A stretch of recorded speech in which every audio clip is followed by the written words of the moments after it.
नमस्ते दोस्तों, ओम साई राम। आप सभी का स्वागत है आपके अपने श्री गुरुपद चैनल पे। आज हम देखेंगे एक गर्मा गर्म बहस। गोविंद जी जो साईं सतचरित्र के लेखक हैं, उनका गुरु पे बिल्कुल विश्वास नहीं था। ये आपने एपिसोड 2A में देखा होगा। उन्होंने इसी विषय पर शिरडी में बहस भी की थी। पिछले एपिसोड 2A में आपने देखा गोविंद जी को कैसे साईं बाबा ने शिरडी खींच लाया, लेकिन उनका पूरी तरह से मन परिवर्तन नहीं हुआ था। वो शिरडी पहुंचने के बाद वहां कुछ दिन रुके। अब आज की कथा में देखते हैं वहां क्या क्या हुआ। वो लिखते हैं, शिरडी पहुंचने के प्रथम दिन ही बाला साहेब तथा मेरे बीच गुरु की आवश्यकता पर वाद विवाद छिड़ गया। मेरा मत था कि स्वतंत्रता त्याग कर दूसरों के अधीन क्यों होना चाहिए, तथा जब कर्म करना ही पड़ता है तब गुरु की आवश्यकता ही कहां रही। प्रत्येक को पूर्ण प्रयत्न कर स्वयं को आगे बढ़ाना चाहिए। गुरु शिष्य के लिए करता ही क्या है, वह तो सुख से निद्रा का आनंद लेता है। इस प्रकार मैंने स्वतंत्रता का पक्ष लिया। और मेरे मित्र बाला साहेब ने प्रारब्ध का। उन्होंने कहा कि जो विधि लिखित है वो घटित होकर रहेगा। इसमें उच्च कोटि के महापुरुष भी असफल हो गए हैं। कहावत है, मेरे मन कुछ और है, विधाता के कुछ और। फिर परामर्श युक्त शब्दों में बोले, भाई साहब, ये निरी विद्वत्ता छोड़ दो। ये अहंकार तुम्हारी कुछ भी सहायता न कर सकेगा। इस प्रकार दोनों पक्षों के खंडन मंडन में लगभग 1 घंटा व्यतीत हो गया और सदैव की भांति कोई निष्कर्ष ना निकल सका। इसलिए तंग और विवश होकर विवाद स्थगित करना पड़ा। इसका परिणाम यह हुआ कि मेरी मानसिक शांति भंग हो गई तथा मुझे अनुभव हुआ कि जब तक घोर दैहिक बुद्धि और अहंकार न हो तब तक विवाद संभव नहीं। वस्तुतः ये अहंकार ही विवाद की जड़ है। बाद में जब अन्य लोगों के साथ मैं मस्जिद गया, तब बाबा ने बाला साहेब को संबोधित कर प्रश्न किया कि साठेवाड़ा में क्या चल रहा था, किस विषय में विवाद था। फिर मेरी ओर दृष्टिपात कर बोले कि इन हेमाड़ पंत ने क्या कहा। ये शब्द सुनकर मुझे अधिक अचंबा हुआ। साठेवाड़ा और मस्जिद में काफी अंतर था। सर्वज्ञ या अंतर्यामी हुए बिना बाबा को विवाद का ज्ञान कैसे हो सकता था। गोविंदी आश्चर्यचकित हुए और यहाँ ये समझ आता है कि साईं बाबा सच में एक महान सद्गुरु हैं, जिनकी दृष्टि सर्वत्र है। सदा सस्वरूपं चिदानन्दकन्दं जगत्सम्भवस्थान संहार हेतुं स्वभक्तेच्छया मानुषं दर्शयन्तं नमामीश्वरं सद्गुरुं साईनाथम्। गोविंद जी सोचते हैं कि बाबा ने हेमाड़ पंथ के नाम से मुझे क्यों संबोधित किया। यह शब्द तो हेमाद्री पंथ का अपभ्रंश है।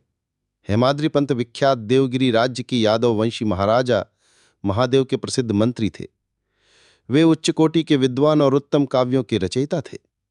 उन्होंने ही हिसाब किताब रखने की नवीन प्रणाली का आविष्कार किया था, और कहाँ मैं इसके विपरीत एक अज्ञानी मूर्ख और मंदमती हूं। लेकिन दोस्तों, भविष्य पर दृष्टिपात करने से प्रतीत होता है कि बाबा के द्वारा हेमाडपंथ की उपाधि से विभूषित करना कितना अर्थपूर्ण और भविष्य गोचर था। सर्वविदित है कि कालांतर में दाबोल करने श्री साईं बाबा संस्थान का प्रबंध सुचारू एवं विद्वत्तापूर्ण ढंग से किया था। हिसाब किताब आदि उत्तम प्रकार से रखे तथा साथ ही साथ महाकाव्य साईं सच्चरित्र की रचना भी की। यहां पर फिर से ये प्रतीत होता है कि साईं बाबा सच में त्रिकालज्ञानी थे। आगे गोविंद जी लिखते हैं कि बाबा का हमारे विवाद के बारे में क्या सोचना था, इसे जानने की मुझे इच्छा थी। इस बारे में बाला साहेब अपने दैनंदिनी में लिखते हैं।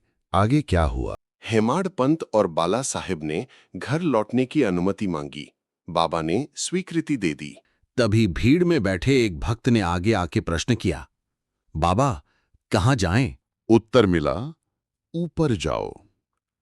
यहां बाबा कहना चाहते हैं कि प्रभु या प्रकाश की तरफ आगे बढ़ो। इस पे फिर प्रश्न आया कि मार्ग कैसा है। बाबा कहते हैं, अनेक पंथ हैं, यहां से भी एक मार्ग है, परंतु ये मार्ग दुर्गम है तथा सिंह और भेड़िए भी मिलते हैं।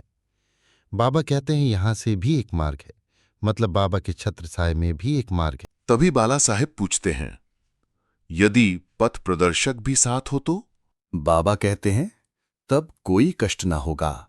मार्ग प्रदर्शक तुम्हारी सिंह, भेड़िए और खंदकों से रक्षा कर तुम्हें सीधे निर्दिष्ट स्थान पर पहुंचा देगा। परंतु उसके अभाव में जंगल में मार्ग भूलने या गड्ढे में गिर जाने की संभावना है।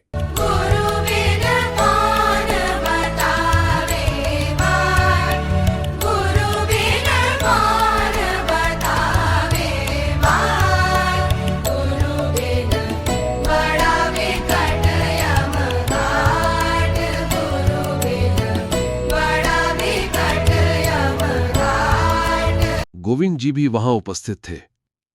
उन्होंने सोचा कि जो कुछ बाबा कह रहे हैं, ये गुरु की आवश्यकता क्यों है, इस प्रश्न का उत्तर है।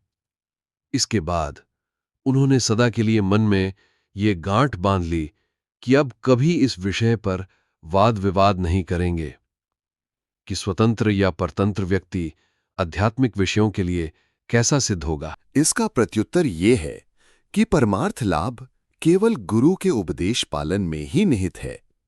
राम और कृष्ण महान अवतारी होते हुए भी आत्मानुभूति के लिए राम को अपने गुरु वशिष्ठ और कृष्ण को अपने गुरु सांदीपनी की शरण में जाना पड़ा था। तो दोस्तों, इस कथा का सार अंत में गोविंद जी लिखते हैं कि उन्नति प्राप्त करने के लिए केवल श्रद्धा और धैर्य, यही 2 गुण सहायक हैं। आपको अपने गुरु के प्रति श्रद्धा होनी चाहिए और हाँ, उनको शरण जाने के बाद आपका कल्याण ही होगा। बस थोड़ा सब्र होना चाहिए। कई जन्मों के बुरे पूर्व कर्म के पर्वत नष्ट करने समय तो लगेगा, पर सबूरी का फल काफी मीठा मिलेगा। श्री सद्गुरु साईनाथार्पणमस्तु। शुभम भवतु। चैनल को लाइक और सब्सक्राइब करके हमारा हौसला बढ़ाना। और आपको क्या लगता है गुरु के बारे में, जरूर कमेंट करना।